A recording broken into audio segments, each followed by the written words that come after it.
قاری قرآن خوشبودار مومن ہے۔ رسول اللہ صلی اللہ علیہ وآلہ وسلم نے فرمایا، اس مومن کی مثال جو قرآن کی تلاوت کرتا ہے سنترے کی سی ہے، جس کا مزہ بھی لذیذ ہوتا ہے اور جس کی خوشبو بھی بہترین ہوتی ہے۔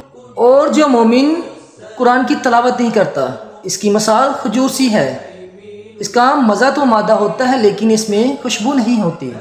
اور اس بدکار منافق کی مثال جو قرآن کی تلاوت کرتا ہے ریحانہ سی ہے، اس کی خوشبو تو اچھی ہوتی ہے لیکن مزہ کڑوا ہوتا ہے۔